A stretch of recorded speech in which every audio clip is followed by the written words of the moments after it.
Hoje estamos aqui para ver a semana 3 do Alimento Diário. A economia de Deus, na verdade, hoje eu vou explicar de uma maneira bastante simples, é o plano que Deus tem para você. Deus tem um plano. Antes de continuar, eu queria dar uma dica para todos vocês que nos escutam. Na verdade, eu gostaria que, antes de prosseguir com esse tutorial, vocês pudessem ler todo o Alimento Diário desta semana, semana 3, desta nova série, né? O plano de Deus em nossa vida. Leia uma vez, leia 2 vezes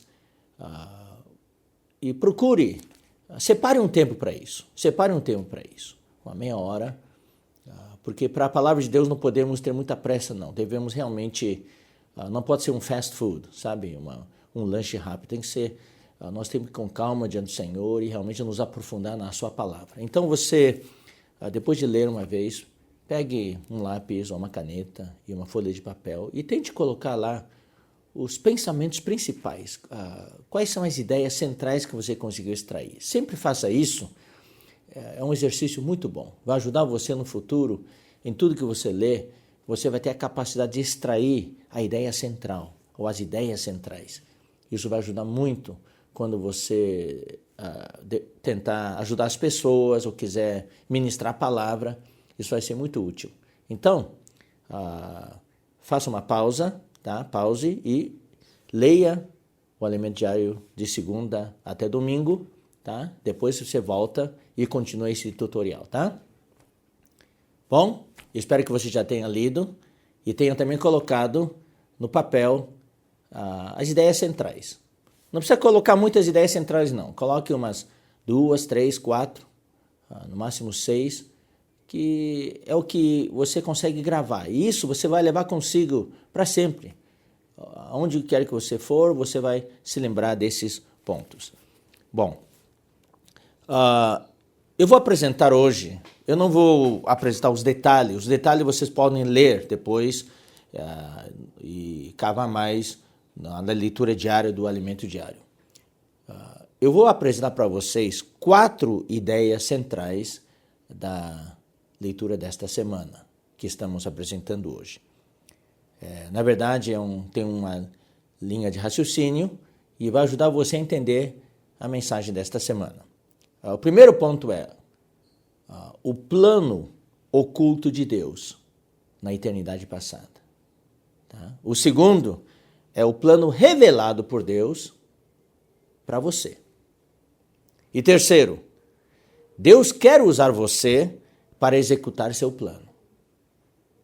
Nunca se esqueça disso. Deus quer usar você para executar seu plano. Você é um vaso muito útil nas mãos de Deus. E o último ponto que vamos apresentar hoje é, para isso Deus prepara e capacita você para executar seu plano. Então, bem fácil, né? 4 pontos.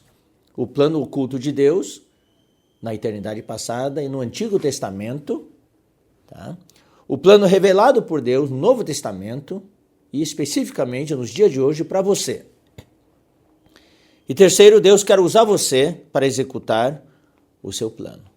E por último, para isso Deus prepara e capacita você para executar seu plano. Então, vamos ver o primeiro ponto, o plano oculto de Deus. Então vamos ler alguns versículos, vamos ler Gálatas, pegue a sua Bíblia, nós vamos ler, não vamos ter muito tempo para explicar, só vamos ler. Gálatas capítulo 1, versículos 15 a 16. Quando eu falo assim do plano oculto de Deus, eu quero que você, ao ler esses versículos, possa sentir o que está no coração de Deus. A economia de Deus, os detalhes, já falei, a etimologia da palavra, o significado no original grego, vai ser explicado na semana que vem. Mas hoje vamos falar da parte prática. A economia de Deus nada mais é do que o plano de Deus para você. O plano de Deus em nossa vida, tá? Mas esse plano era um plano que estava oculto, ninguém conhecia. Nem os anjos sabiam, a Bíblia diz que os anjos anelavam perscrutar isso. E nem no Antigo Testamento, os profetas, quando profetizavam a respeito desse plano de Deus, nem eles entendiam do que estavam profetizando. Nós somos abençoados em viver hoje na era neotestamentária, especialmente nos dias de hoje, nos tempos do fim, dias em que a Bíblia está aberta para nós. Nós temos tanta revelação. Então, esse plano, deixe-me dizer, é algo que está no coração de Deus. Um desejo que ele tinha na eternidade passada. Um anelo que ele tinha. Você já teve isso? Uma coisa que você deseja. Às vezes, né, a gente viaja para o exterior, né? E eu vou dar um exemplo bem simples, né? E fica 2 semanas na Europa e a gente tem aquela saudade daquele feijão do Brasil, aquele arroz com feijão. Né? Então, Deus tem um anelo, um desejo. E quando a gente lê a Bíblia, quando a gente ora, não é só pedir pelas nossas necessidades, nós temos que pensar no desejo do coração de Deus. O que Deus anela? O que Deus deseja? Então, na verdade, o que Deus deseja é a igreja, é você, sou eu, é Cristo, é dar Cristo para nós, é colocar Cristo nos nossos corações. Essa é a essência do Novo Testamento. Então, vamos ler alguns versículos para ver essa questão do plano oculto de Deus, do desejo do coração de Deus, que a Bíblia também chama de mistério. Tudo que não é revelado é um mistério. Você não sabe, por exemplo, o que eu tenho aqui no bolso, aqui, ó, no meu bolso aqui do paletó. Você não sabe. É um mistério. Mas quando eu tiro e mostro para você, então, ó, tem aqui o documento do carro. Pronto. Agora você já sabe que não é um mistério. Tudo que é revelado deixa de ser mistério. Mas tudo que está no coração, está guardando, é um mistério. Guardado no coração é um mistério. Por exemplo, se eu viesse aqui e não falasse nada para vocês, só ficasse olhando para você aqui no vídeo, aqui, ó. O que esse homem está fazendo aí? O que essa pessoa está fazendo aí? É um mistério. O que ele quer transmitir para nós? Você não sabe o que está no meu coração. Mas quando abro a minha boca, quando me expresso, então, deixa de ser um mistério. Bom, vamos ler então os versículos. Gálatas 1, 15 e 16. Quando, porém, ao que me separou antes de eu nascer e me chamou pela sua graça, aprove quer dizer agradou. Ele teve um desejo muito grande, é uma alegria para ele. Lhe agrada isso. Lhe aprove o quê? Revelar seu Filho em mim. O desejo de Deus é revelar Jesus Cristo para você e para mim. Para que eu o pregasse entre os gentios, sem detença não consultei carne e sangue. Então, Deus deseja, Deus ama, Deus anela, Deus se agrada de revelar seu Filho a nós. Agora, não é só a nós, em nós. Tá? Efésios 1, 9. Vamos ler agora Efésios 1, 9. Aqui diz, desvendando-nos o mistério da sua vontade, segundo o seu beneplácito que propusera em Cristo. Aqui fala do mistério, algo oculto, do plano dele, o plano oculto do seu coração. E na segunda parte do versículo tem uma palavra meio difícil de entender, que eu vou explicar, é beneplácito. Essa palavra é do latim, tá? É a versão latina da palavra grega. Bene quer dizer bom, plácito é da palavra prazer, é o bom prazer de Deus. Ou seja, desvendar esse mistério é o maior prazer de Deus. Dá prazer a Deus revelar o mistério dele para você. Então nós temos que orar, Senhor, revela o teu mistério para nós. Capítulo 3, versículo 3, 4 e 5. Pois segundo uma revelação, Efésios 3, 3 a 5. Pois segundo uma revelação, tá vendo? Tudo uma revelação. É um plano oculto de Deus que é revelado. Me foi dado conhecer o mistério, conforme eu escrevi há pouco resumidamente. Pelo que quando a gente lê a Bíblia, por isso que é importante ler a Bíblia, podeis compreender o meu discernimento do mistério de Cristo. Deus revela o mistério, o seu mistério, aquilo que está no seu coração, mas nós precisamos de discernimento para poder entender, tá? O qual em outras gerações não foi dado a conhecer aos filhos dos homens. Então está dizendo aqui que no Antigo Testamento, os filhos dos homens não entendiam esse mistério de Deus.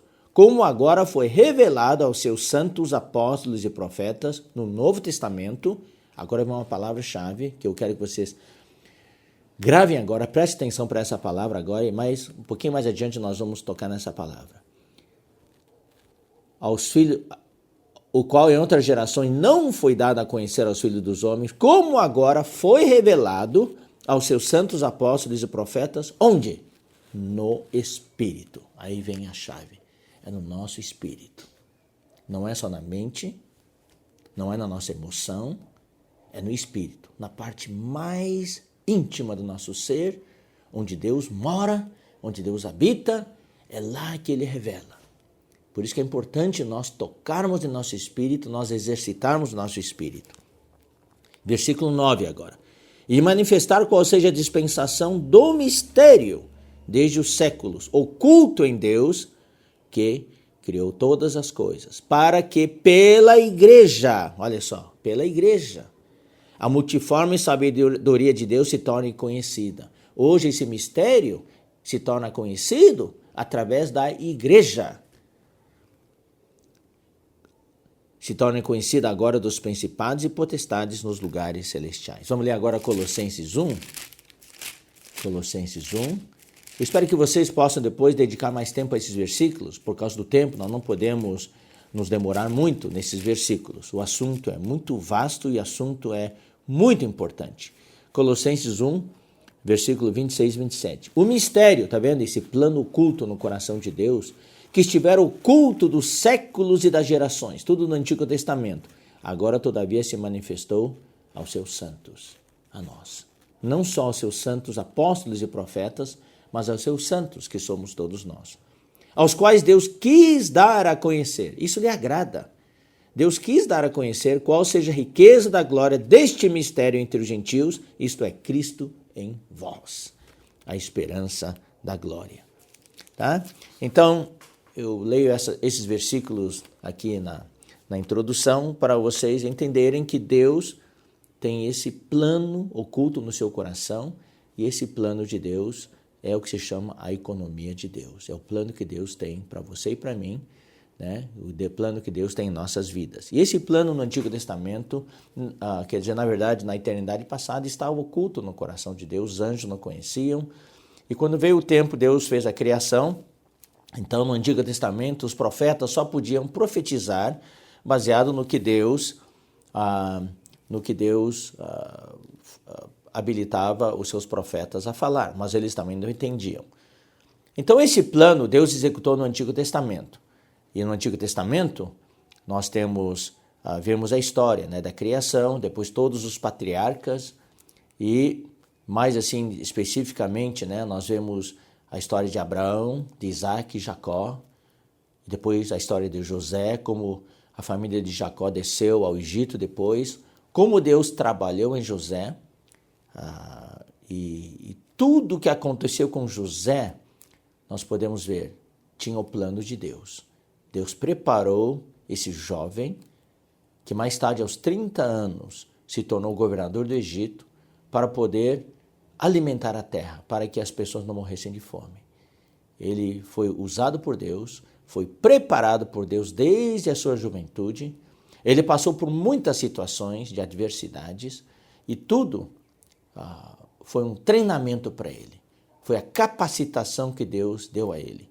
Então, em José, nós vemos essa figura. Tudo é a provisão de Deus para o seu povo. É o plano de Deus. Então, na vida de José, nós podemos ver que tudo o que acontece conosco faz parte do plano de Deus. Há adversidades na sua vida? Claro que há. Há na minha vida também.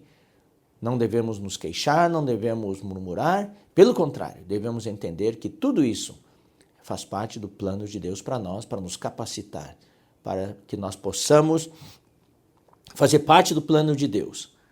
Então, e depois que José morreu, o povo ficou no Egito, daí ficaram lá 430 anos. Depois, Deus levantou a Moisés. Mesma coisa, Deus preparou Moisés desde o nascimento, na primeira fase de 40 anos, na segunda fase de 40 anos, aos 80 anos de idade, quando ele achava que era o fim da vida dele, Deus o usou. Deus o usou muito para tirar o povo de Israel do Egito e levar para a boa terra de Canaã. Então ali de novo vemos a mão de Deus preparando Moisés. E Moisés foi o que realmente revelou todo o plano de Deus no Antigo Testamento para o seu povo. A lei de Moisés, todas as ordenanças, os estatutos para guardar o povo de Deus. Bom, mas não termina aí. Daí, Deus queria levar o seu plano adiante. Daí enviou o seu Filho Jesus Cristo. E com a vinda de Jesus Cristo, uma nova era começou. A era do Novo Testamento. E na era do Novo Testamento, na qual você e eu estamos, Deus revelou o seu plano. Deus revelou o seu plano através dos seus apóstolos, profetas, através da sua Bíblia, da sua palavra escrita, e ele revela esse plano em nós. Então, aqui no dia de terça-feira tem um gráfico tem um desenho muito interessante, vocês podem olhar depois. Aqui fala da economia de Deus do Antigo Testamento, a economia de Deus do Novo Testamento, e aqui tem um elo. O que faz a transição? O que torna o plano de Deus que estava oculto algo revelado para nós, algo prático em nossa vida? É o Espírito. É o Espírito. Por isso que eu volto a ler para vocês Efésios capítulo 3, versículo 5, aqui fala: o qual em outras gerações não foi dado a conhecer aos filhos dos homens, como agora foi revelado a você e a mim, aos seus santos apóstolos e profetas, onde? No Espírito. Por isso que é importante nós estudarmos a palavra de Deus, lermos a palavra de Deus, tudo no Espírito. Bom, precisamos seguir adiante. Deus revelou agora, está na Bíblia, Deus revelou através das epístolas, dos evangelhos, das epístolas, no Novo Testamento, o plano dele. O que no Antigo Testamento era figuras, no Novo Testamento se tornou realidade. Agora, o terceiro ponto que eu quero falar com vocês aqui. Você está inserido no plano de Deus. E Deus quer usar você para executar seu plano. Assim como Deus trabalhou em José e o preparou e o capacitou. Assim como Deus preparou Moisés e o capacitou. Deus hoje está fazendo trabalho em você e em mim. Porque Deus quer usar você e a mim para executar o seu plano. Que privilégio, né? Que privilégio que você e eu possamos fazer parte do plano de Deus. Mas para sermos trabalhados, para você e eu sermos úteis, não é fácil assim. Tem muita coisa que tem que ser feita. Deus precisa remover de nós todas as coisas velhas, todas as coisas naturais, todas as coisas que vão contra a sua vontade, e colocar em nós a sua vontade, colocar em nós a vida de seu filho, colocar em nós, quando nós nascemos de novo, recebemos a vida de Deus e a natureza de Deus. E essa vida e a natureza precisam crescer. E tudo trabalha contra o crescimento dessa vida divina em nós. Então Deus precisa remover todos os obstáculos. Então hoje Ele está preparando você. Então vem o quarto ponto. Deus não só quer usar você, Deus também quer preparar você e capacitar você para executar o seu plano. Tá? Então muitas coisas vão acontecer na sua vida. Muitas coisas. E você e eu precisamos nos dar conta que tudo que acontece conosco não é por acaso, não é acidental. Tem a mão de Deus. Por quê? Porque Ele quer preparar você e capacitar você para executar o plano dEle. Ele quer tornar você uma pessoa útil para Ele. Lembre-se, tudo faz parte do plano de Deus. Tá? Então, esse aqui é o roteiro. Esses são os pontos principais, os 4 pontos principais desta semana 3. Agora você pode ler, fazer a sua leitura diária todos os dias e preencher as lacunas. Mas esse é o pensamento central. Com esse pensamento central, você vai poder ajudar outras pessoas, não só outras pessoas, você vai poder ajudar-se a si mesmo para entender o plano de Deus, plano que estava oculto, que foi revelado, e como você entrou no plano de Deus, e Deus está preparando você hoje, capacitando você hoje para executar esse plano. Deus abençoe você. Deus abençoe você. E também comente essa mensagem, né? Aí embaixo no vídeo, tá? Comente e queremos saber se essa mensagem ajudou você. Deus abençoe você.